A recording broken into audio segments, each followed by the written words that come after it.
You know, just a day ago, just yesterday, the Gambian police force, they did a news conference, is the word I'm for. They did a news conference talking about Shakina passing away and what they found and the evidence and so on and so forth. So things are moving forward. And I wanted to take a look at that. And, you know, because as I said in my last video, that's why I've got to big up the police. That's why I bigged them up last time. That's why I had to put this in my last video. That's why I wanted to say that I'm so pleased that these brave men and women of the Gambian police force have been... So let me show you the video of the police conference and we'll talk afterwards. We'll talk afterwards, all right? That's the hammer. Okay. According to the suspect, this is... According to the suspect, he confessed to the police that he used a hammer. And the hammer he used is this hammer. So he led the police to recover this hammer. Spade. And then, you know, reburied the disease with this spade.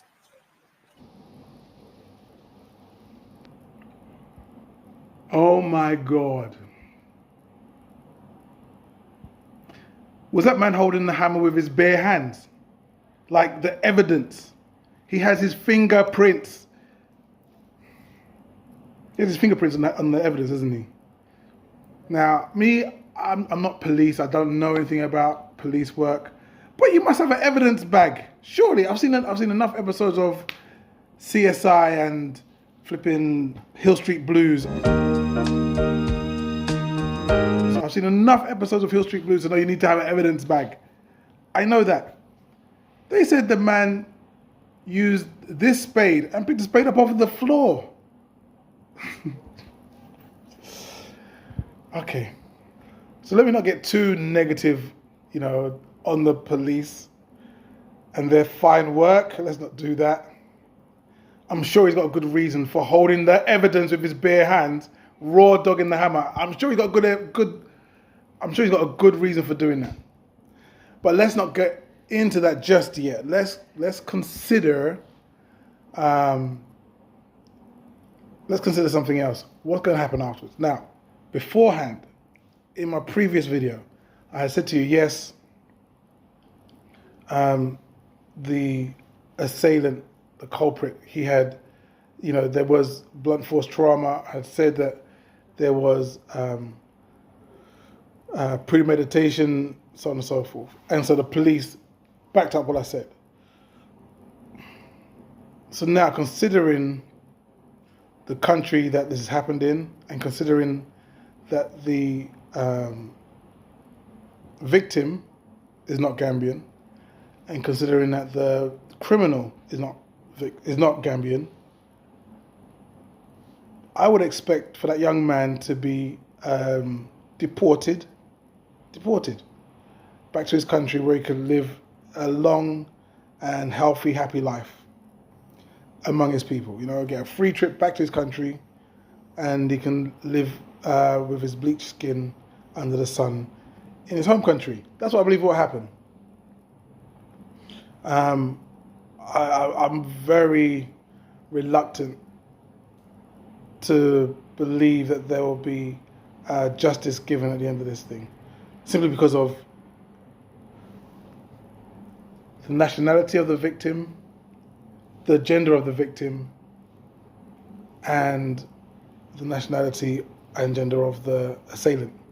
I don't see that coming, you know, equaling justice. No. So let me show you this second video. This video is the last video of Shakina before she passed away. I'm giving all my love, yeah. I'm giving all my love, yeah. Come on, let's do it. Ooh, yeah.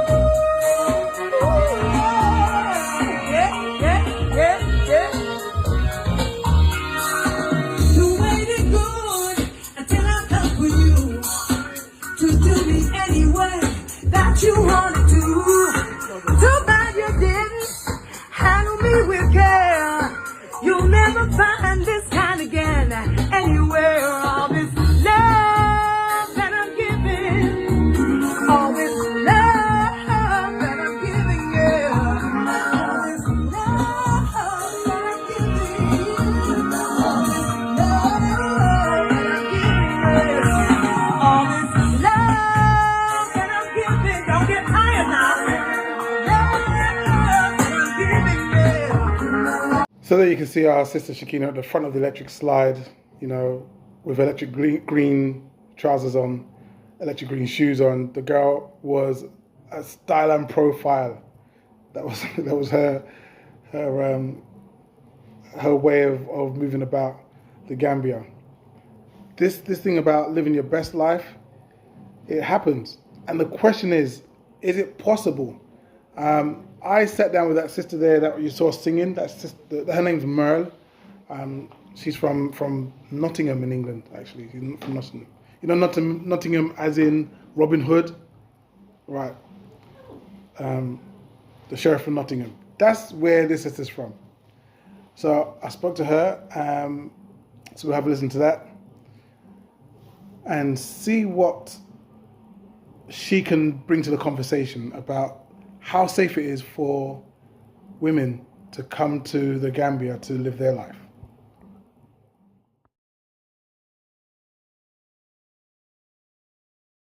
Okay, so look, first of all, how are you? How are you doing personally? Yep, I'm doing well. I'm okay. I'm sad, and that sadness is taking its time to dissipate because every good thing I'm doing, there's this cloud hanging over it at the moment. Yeah, a lot of reflection, a lot of thought of my own safety, thinking of Shakina's family, her children, you know, because we're in the same age group. So there's a lot of reflections going on of how other people must be feeling at this time, as well as what I'm feeling. So did you know Shakina very well yourself? No, I didn't. I literally had one opportunity of meeting her, and that was Saturday, the 10th of February. We were at a gathering, a barbecue, and I was supporting the restaurant that was having the barbecue by going around the table, asking everyone their name and their order. And when I got to her, she told me Shakina. And I remember thinking, well, that's a nice name on a mature woman. Not the kind of name often. And then her outfit, which was very beautiful, very well put together, very fashionable. And I admired what she was wearing. And then later on, I went home to get my music equipment and come back and boost up the party by doing some live singing. And she, along with other people, were dancing. That was the one time I met her. And then some days later, the tragedy happened.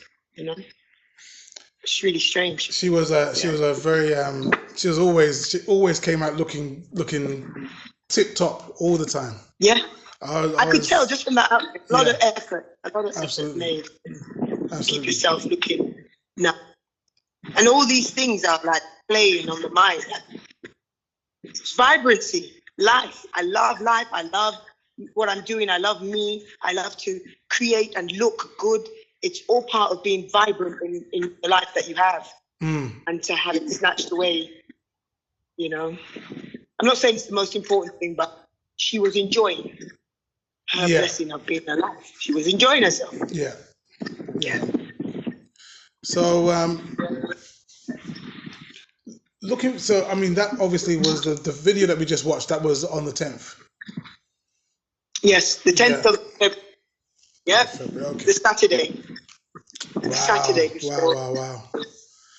So it seems like as though the question that a lot of people are faced with is it even safe to even come to Gambia as a woman? Is Gambia a place that's even safe for a woman to come to? What would you think? Everywhere is unsafe.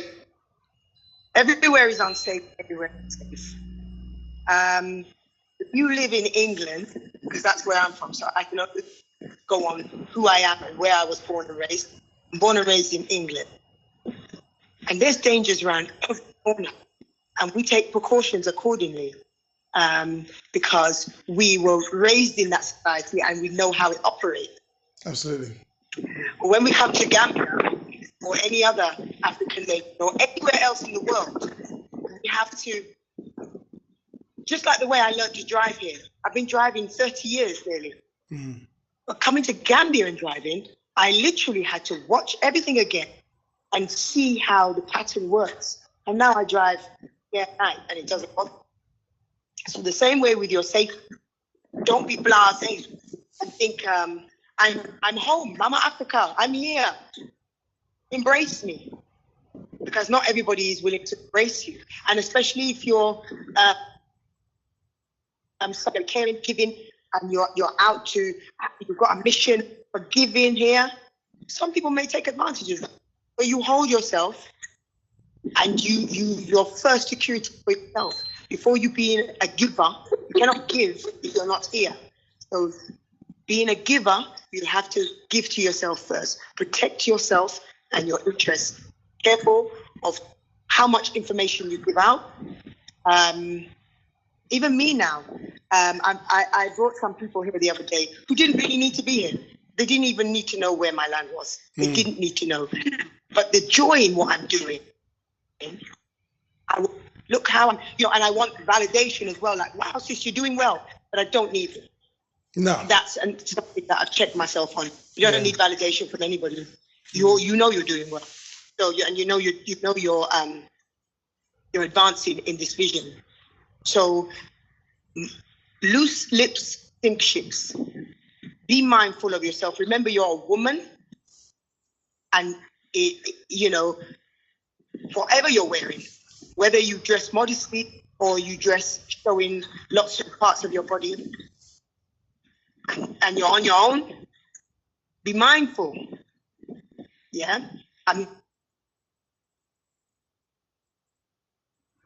you as a easy target for picking your pocket. Simplest thing to the most terrible thing, what happened to Shakina. Be mindful, and it literally has just. Now I'm like, I'm gonna check everything, and even if I do, I can still make. If that makes any sense, but just be mindful. Don't be flippant with yourself and your safety. Don't just take a little. Don't just sit with a crowd just because they look like fun and they're having a good time, couple of drinks, and they're locals and they make you feel. Do you know them? Who did you go there with? Who knows you're there? When did you last speak to any of the friends that you've made here? Immerse yourself in the community. It's like I don't want that vibration. I don't want anyone telling me what to do. But then that is a throwback from where we're from. We're very insular in the West. Even though our parents came from the Caribbean and they were they had to gather together. They had to do their partner. They had to live in each other's houses. As soon as they got their places, people became very insular. And so you raised a generation of insular people. Like, this is mine and mine is mine. Yeah, and this sharing, this partner thing, and this helping, and this community broke down. And even I have to say that even I have brought that here, that I need to not have too many people from the diaspora in my business, which is a wrong mindset. You have to have the right people in your business. You have to confide in people. People have to know where you are. There's certain amounts of your business that you're going to have to expose for yourself. My land is in such and such. Or I went there with such and such. You don't know, they could know them and say to you, who's that person? I know that person. This time I'm going to just give you a little warning. That person is not, just be careful, be mindful of that person. It's not gossip. Things have happened to me here. And unless with people from the diaspora, And unless it's relative to what you're saying to me, I will not just gossip what these people have done to me. But if it's relevant to your money and building, I will expose them. That's the wrong word to use, because we need to know the good, the bad, and the ugly, right? There are certain people here I'm now beginning to see. These are the people I want to be among. Nobody's perfect, but I'm choosing you. I see traits in you that I like. I see ways in you that I like, so I gravitate. But this instant, like, oh, you're from South London, yeah, that doesn't mean anything. Zero. And oh, your land is near my land. It means nothing. Take your time and talk to people. I went to a sister's house the other day and I said to her, we were talking about trust. And I said to her, I'm watching you prepare the food that you're going to give me. And I see that you prepare food like me. Every little thing you're washing your hands. This is over there, that's over there. I'm watching you and I say, he has attributes like me. It doesn't mean now we're best friends. And I know her from England. But I said to her, these are the things you pick up on and say, these are people I want to be around. Because they're like-minded. Yeah? And even if you're not, you don't go partying with people, you can have a call from time to time. Keeping things to ourselves or believing it's gossip. Certain things in your mind, that's not right, Expose it. Expose it. You could take somebody's life. Absolutely, You definitely. really could. Absolutely, definitely. I mean, being exposed, being kept on your own and isolated from other people, whether it's your information, like your contact information, or where you live and so on and so forth, means no one can check on you. And so that's for the benefit of those predators that are out there, So we've got to try and learn to share again and learn to be a community again. We've always spoken about unity. And it's difficult. It's difficult. We are always watching ourselves with one eye. We do it in England, in the UK. We do it. We don't trust each other. My goodness. But maybe this is the time to start. Sometimes I find it difficult. I'll walk in a place and I'll scan the room and my mouth is ready with the hello. And I can see people literally just put their heads down, their eyes down. I'm thinking, hold on a minute. You can see that I'm from the same place as you, because we can tell by the clothing. We can just tell. Absolutely. By the skin texture. We can tell. Absolutely, you're from UK or you're from America. Yeah? Very rare you get it wrong. I can tell someone a black person from the UK. I can tell. Yeah? So I'll walk in a restaurant or something. And sometimes I don't care. I'm really bold. I think, good afternoon, everyone. But look what I have to do. Look at the grandness I have. Instead of just being able to make eye contact and say hello, I don't want anything else. Hello, I'm greeting you. I'm greeting you. Greet me back. Greet me back. Right? And stop that thing that we do in England where we pass each other by. We cannot pass each other by here. Yeah? Doesn't mean we have to be best friends. Greet me. I'm somebody and you're somebody. Greet me. Yeah? Hello, sister. Hello, brother. I'm not looking for marriage. I'm looking for hello. I'm not looking to be in your kitchen every day eating your food. I'm just looking for hello. Yeah? Let's start there. And our day goes on well. Oh, I've met another person today. I had a small chat. Where you from? Oh, we're from Lambeth. Oh, no. Yeah. It just builds the esteem of yourself as well, that there are others here who are open, friendly, and doing. There you go. Absolutely. Yeah. Absolutely. Yeah. And the older communities that are here, I found that Shakina had been here since 2017 and now I'm just hearing stories of how many people she supported and helped along the way. Sisters that she did their papers and all kinds of things for, and helping them to dress their houses and things like that. It's wonderful.